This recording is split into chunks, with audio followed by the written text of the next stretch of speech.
સ્પષ્ટ જંગી બહુમતી છે એ ભારતીય જનતા પાર્ટીને મળી શકે એમ છે। તો રેકોર્ડ બ્રેક 160 સીટો, જે અમદાવાદ મહાનગરપાલિકાના ઇતિહાસની સૌથી વધુ સીટો સાથે ભારતીય જનતા પાર્ટીએ પોતાની મહાનગરપાલિકા બેસાડી હતી। અને કોંગ્રેસ આ વખતે મજબૂતાઈથી મેદાને ઉતર્યું છે, ફરી એકવાર વિપક્ષની ભૂમિકાની અંદર। આમ આદમી પાર્ટી ફરી એક વખત ખાતું છે લાવી નહીં શકે તેવું અત્યારે સ્પષ્ટપણે, કેમ કે એકાદી બેઠક પણ સિક્યોર કરતું હોય એવું અત્યારે આ એક્ઝિટ પોલમાં નથી દેખાઈ રહ્યું। પેનલ તૂટવાની વાત આવે છે ભારતીય જનતા પક્ષની, એ પેનલ તૂટવાનું કારણ શું? કહી શકાય કાળુ ભરવાડ છેલ્લી ઘડીએ ભાજપ, કોંગ્રેસ અને આપની બાજી બગાડે તેવી પૂરેપૂરી સંભવત શક્યતાઓ પણ એ લાંબાની અંદર દેખાઈ રહી છે। અમદાવાદમાં આમ આદમી પાર્ટી માટે સૌથી મોટું અપસેટ જોવા મળી રહ્યું છે, ત્યારે અમદાવાદમાં વધુ એકવાર આમ આદમી પાર્ટી ખાતું ન ખોલાવી શકે તેવી પણ સ્થિતિ સર્જાય તેવું આ પત્રકારોના એક્ઝિટ પોલમાં જણાઈ રહ્યું છે। જ્યારે અમદાવાદમાં કોંગ્રેસને 20 થી 25 બેઠકો મળવાની સંભાવનાઓ છે, ધાર્યા કરતા વિપરીત પરિણામો જે છે તે આવી શકે તેવી સંભાવના છે। હજુ સુધી તમે અમારી ચેનલને સબસ્ક્રાઇબ નથી કરી તો અત્યારે જ ન્યૂઝરૂમ ગુજરાતને સબસ્ક્રાઇબ કરો, ફેસબુક અને ઇન્સ્ટાગ્રામ પર ફોલો કરો।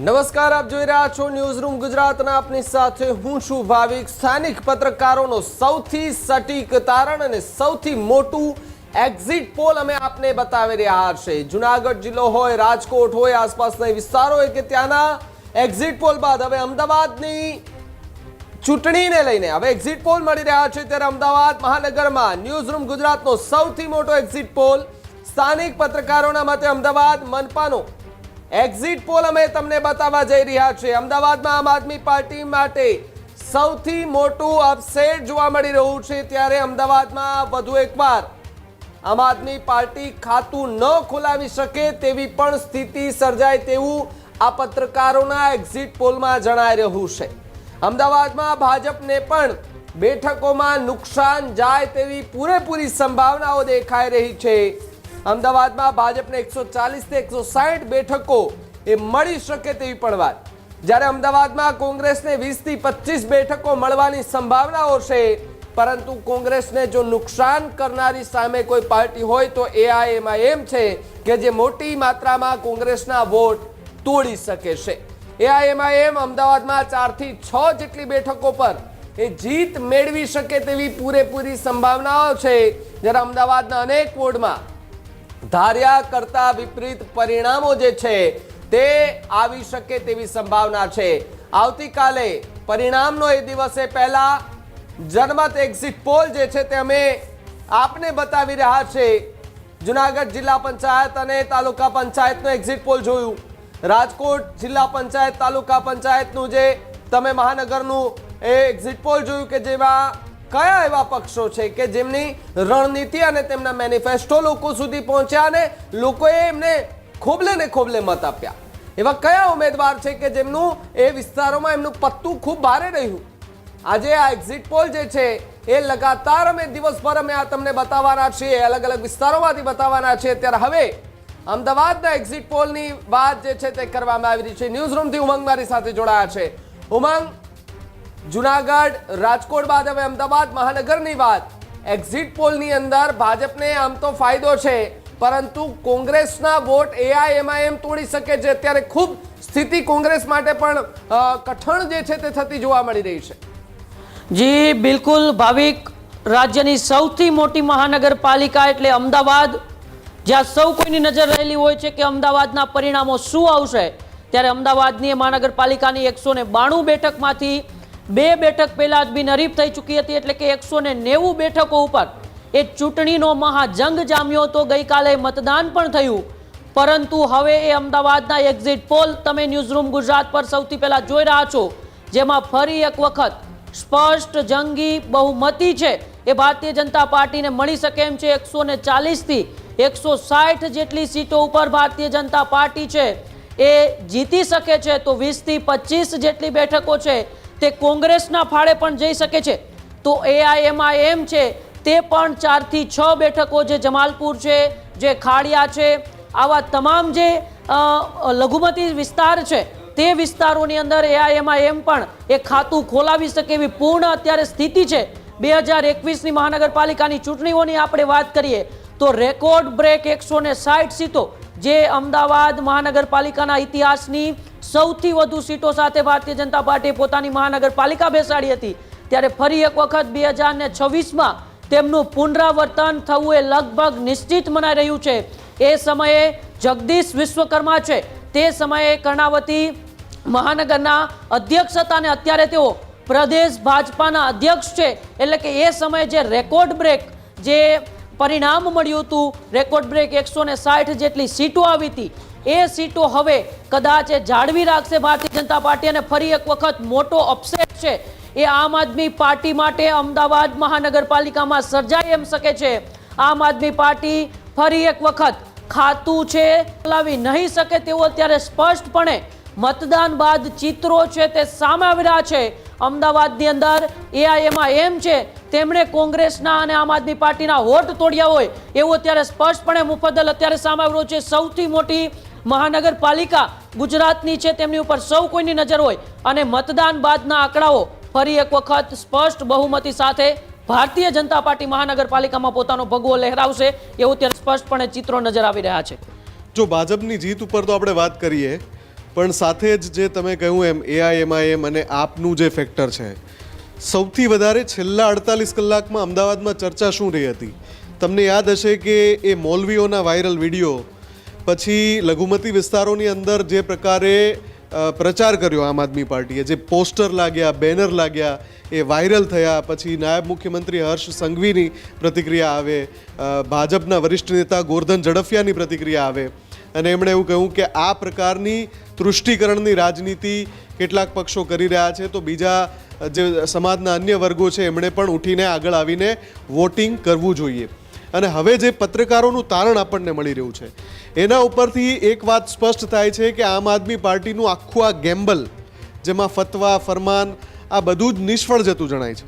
કેમ કે એકાદી બેઠક પણ સિક્યોર કરતું હોય એવું અત્યારે આ એક્ઝિટ પોલમાં નથી દેખાઈ રહ્યું. તો વાત અહીંયા એ થાય છે કે આમ આદમી પાર્ટીએ જે પણ કર્યું, મુસ્લિમ વિસ્તારોમાં કતારો લાગી, એ વોટિંગ ક્યાં થયું? શું એનો ફાયદો કોંગ્રેસને મળવાનો છે? તમે અમદાવાદની આખી ઓવરઓલ પરિસ્થિતિ જુઓ. આપણે એ પણ યાદ કરી લઈએ કે પ્રદેશ અધ્યક્ષ અત્યારે જગદીશ વિશ્વકર્મા છે ભાજપના, જે ગત ચૂંટણીમાં શહેરના અધ્યક્ષ હતા અને એ વખતે એમણે એક રેકોર્ડ આંકડો હાંસલ કર્યો હતો 160 બેઠકોનો. લગભગ એની આસપાસ ભાજપ પહોંચે છે. હવે તેઓ સંગઠનના અધ્યક્ષ છે, એમની પાસે બૃહદ સંગઠન ઉપર પકડ છે અને એમને ખબર છે કે કયું જૂથ કઈ રીતે ક્યાં કેવું કામ કરશે. અને એમને અમદાવાદનો અનુભવ વધારે છે, જ્યારે સંગઠનનું શીર્ષસ્થ નેતૃત્વ એમની પાસે હોય અને એમાં એમનું જે શહેર જ્યાં એમણે રેકોર્ડ સર્જ્યો હોય ત્યાં એમની કામગીરી ઉપર નજર રહેવાની છે, ચોક્કસથી છે. પણ અહીંયા વાત ફરીથી એ જ આવે છે કે જે આરોપ તૃષ્ટિકરણની રાજનીતિના ભાજપે લગાવ્યા, એ જો કામ કરી ગયું ફેક્ટર, તો એ વોટ કોના કપાશે એ અંતિમ પરિણામમાં જોવું રસપ્રદ રહેશે. જે વોર્ડની અંદર પેનલ તૂટવાની વાત આવે છે ભારતીય જનતા પક્ષની, એ પેનલ તૂટવાનું કારણ શું? કોંગ્રેસ કે પછી આમ આદમી પાર્ટીની પેલી તૃષ્ટિકરણની રાજનીતિ? અને AIMIM ગયા વખતે પણ એમને બેઠકો મળી હતી, આ વખતે પણ એમની 2 વોર્ડ એવા છે કે જ્યાં કદાચ એમની બેઠકો આવે. પણ સરેરાશ આમ આદમી પાર્ટીનો રકાસ કેમ થયો એ પણ એક સવાલ આવશે જો એ ખાતું ન ખોલાવી શકે. અત્યારે જે એક્ઝિટ પોલ આપણી પાસે આવી રહ્યો છે એમાં ઉમંગ આમ આદમી પાર્ટી ખાતું ન ખોલાવે અને ભારતીય જનતા પક્ષ ગત પરિણામોની લગભગ નજીક દેખાઈ રહ્યું છે આ એક્ઝિટ પોલમાં. જી બિલકુલ, પ્રદીપ પણ મારી સાથે જોડાયેલા છે. પ્રદીપ, સૌથી વધુ નજર આ ચૂંટણીઓની અંદર પૂર્વ વિસ્તારમાં રહેતી. પૂર્વના રોડ રસ્તાઓના પ્રશ્ન હોય, ગટરો ઉભરાતી વારંવાર હોય, 6 વર્ષથી રસ્તાઓ નથી બન્યા, આ મુદ્દાઓને લઈને પણ પબ્લિકનો આ વખતે આક્રોશ હતો. શું તેમની કોઈ અસર થશે કે પછી ફરી એક વખત ભારતીય જનતા પાર્ટી એ પુનરાવર્તન 2021નું કરશે? પૂર્વનું સમીકરણ એ સ્થાનિક સ્વરાજ્યની ચૂંટણીમાં અમદાવાદ કોર્પોરેશનની ચૂંટણીની અંદર ખૂબ અલગ હોય છે. સમીકરણોની ચર્ચા કરીએ, એક્ઝિટ પોલની આપણે વાતચીત કરી રહ્યા છીએ. અમદાવાદની અંદર ભૂતકાળની અંદર એટલે કે વર્ષ 2021માં શું પરિણામો આવ્યા, અત્યારે શું પરિણામો આવે તેવી સંભાવનાઓ, આ તમામની વચ્ચે સૌથી પહેલાં એ ચર્ચા એ કરવી પડશે ટિકિટોની વહેંચણીને લઈને. અમદાવાદ પૂર્વની અંદર ટિકિટોની વહેંચણીમાં શરૂઆતી તબક્કાની અંદર એવી ચર્ચાઓ ચાલતી હતી કે આખી એ પૂર્વ વિસ્તારની અંદર 2 થી 3 વોર્ડની અંદર ખોડલધામ સક્રિય થયું છે. નિકોલની વાત કરવામાં આવે, ઠક્કરનગરની વાત કરવામાં આવે, વિરાટનગરની વાત કરવામાં આવે, ઇન્દ્રપુરી વોર્ડની વાત કરવામાં આવે, આ 4-5 જેટલા પૂર્વ વિસ્તારના જે વોર્ડો છે કે જ્યાં પાટીદાર સમાજની મજબૂત વોટ બેંક છે ત્યાં ખોડલધામ સક્રિય થયું. જો અમદાવાદ પૂર્વના ખોડલધામના પૂર્વ કન્વીનર પ્રકાશ મોરડિયાએ ટિકિટની માગણી કરી હતી, ડોનિકા બુહાએ ટિકિટની માગણી કરી હતી. આ તમામ લોકોની ચર્ચા એવી વાત ઉપર હતી કે આ તમામ ઉમેદવારોની પસંદગી જો કરવામાં આવે છે તો કદાચિત ખોડલધામનું સમીકરણ બેસે છે. પરંતુ છેલ્લી ઘડીએ તમામ લોકોની ટિકિટ ન મળી અને ત્યાં નિકોલ વોર્ડની અંદરથી અમદાવાદ શહેર ભાજપના પૂર્વ મહામંત્રીને ટિકિટ આપવામાં આવી, પરેશ લાખાણીને. છેલ્લી ઘડીએ તેમનું નામ નક્કી કરવામાં આવ્યું અને એ નામ બાદ મહત્વપૂર્ણ નામ ઠક્કરનગર વોર્ડની અંદરથી જયેશ પટેલનું નામ નક્કી કરવામાં આવ્યું. ત્યાં પણ બંને જગ્યાએ નામ નક્કી થતાની સાથે જે ચર્ચાઓ શરૂ થઈ કે આ બંને નામો અચાનક ક્યાંથી એન્ટ્રી થઈ. જો પરેશ લાખાણીનું નામ આવવું, એ સંગઠનની અંદર હોદ્દેદાર હતા, તેમને સંગઠનની અંદર ખૂબ સારી એવી કામગીરી કરી છે. સંગઠનમાં અમદાવાદ શહેરના કાર્યકારી અધ્યક્ષ તરીકેની પણ ભૂમિકા તેમને નિભાવી ચૂક્યા છે અને એ નિભાવી ક્યારે તો અમદાવાદમાં વિધાનસભાની ચૂંટણી હતી જ્યારે જગદીશ વિશ્વકર્મા શહેર ભાજપના અધ્યક્ષ હતા. એ દરમિયાન તેમણે કાર્યકારી અધ્યક્ષ તરીકેની ભૂમિકા નિભાવી છે.